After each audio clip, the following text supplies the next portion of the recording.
c'est une journée pas comme les autres, puisque grâce à mon petit document de travail, je vais me rendre à France Télévisions, une journée de présence sur site pour fabriquer le journal télévisé.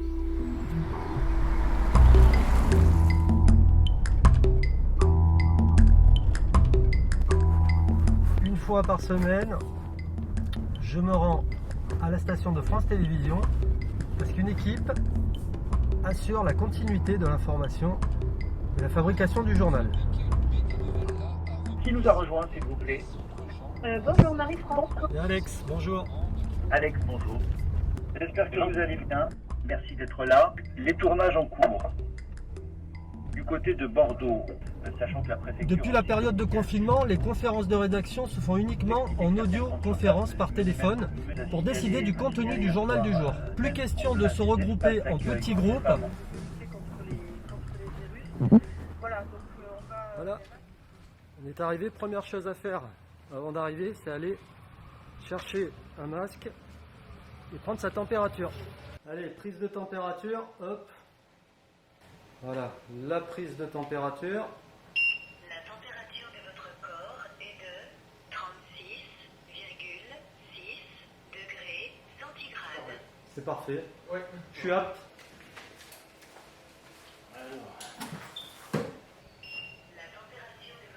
Oui, c'est important de prendre sa température là tous les matins en arrivant au travail. Tous les matins, ouais, au moins ça vérifie qu'on n'est pas infecté par quelque chose.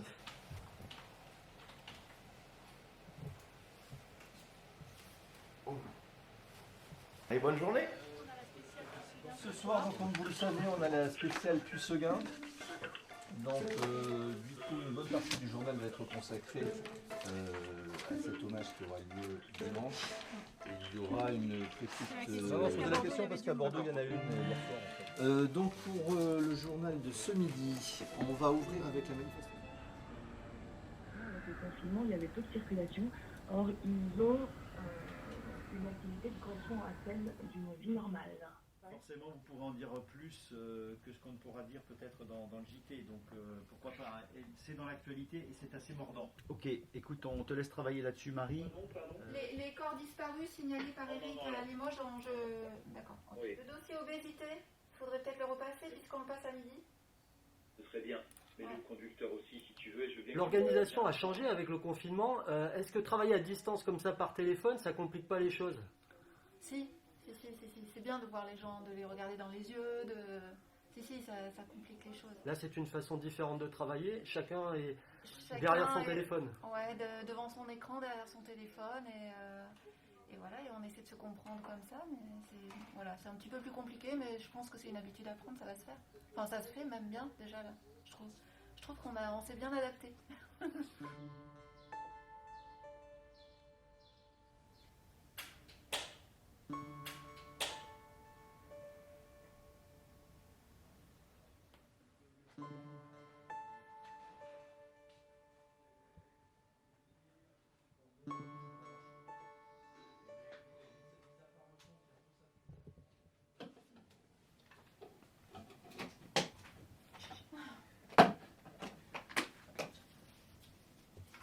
Alors, Patricia, faut désinfecter son poste là, systématiquement. Hein. Ouais, systématiquement, oui. C'est bien. Mais alors la machine ne comprend pas toujours. Hein. Je vois aussi qu'il y a une séparation là, à côté de toi. Entre les différents collègues, pour éviter les projections, pour limiter les risques, quoi. Ça rassure un peu là quand on voit des mesures de protection comme ça. Ça conforte, ça rassure un petit peu. On se dit que les risques sont quand même très très limités. Et Isabelle, par rapport à une journée habituelle quand on fabrique le journal en temps normal, qu'est-ce qui change aujourd'hui de faire un journal dans la période de confinement? On a beaucoup d'extérieurs en mode Skype pour interviewer des invités qui ne peuvent pas venir sur le plateau. Quand une entreprise prend des précautions, c'est quand même plus rassurant pour un salarié. Oui, maintenant le protocole est bien mis en place, facile à faire. On prend un masque matin et après-midi, pardon. Et on a des lingettes, du virucide pour nettoyer les postes de travail à chaque fois, du gel hydroalcoolique. Enfin, chacun respecte les gestes barrières. moi je me sens rassurée, ça va. Peut-être repiquer un petit peu la caméra pour qu'il y ait un peu moins d'air au-dessus de votre tête. Isa, c'est bon pour moi. C'est validé, 2 minutes là. 2 minutes, oui. C'est pas grave. Eh ben, on va dire que ça va marcher entre nous. Ça colle déjà.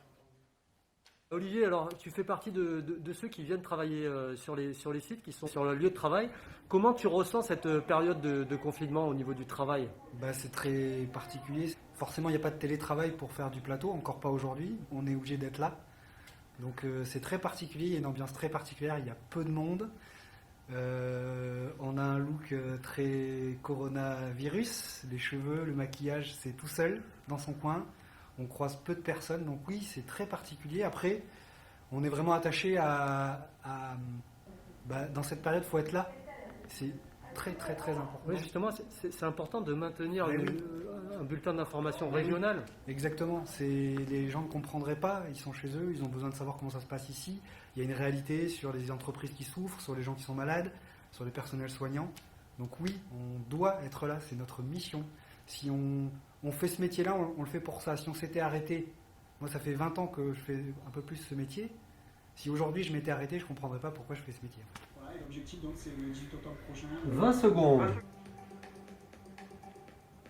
3, 2, 1, plateau. Il est midi, soyez les bienvenus, merci de nous rejoindre dans cette édition qui associe les régions de Limoges, Poitiers et Bordeaux. À la une de l'actualité de la mi-journée, la grogne des commerçants d'Angoulême en Charente, située dans une zone commerciale fermée, ils ont décidé de faire des bruits. Est-ce que pour autant dans cette prise de parole, cette prise de position...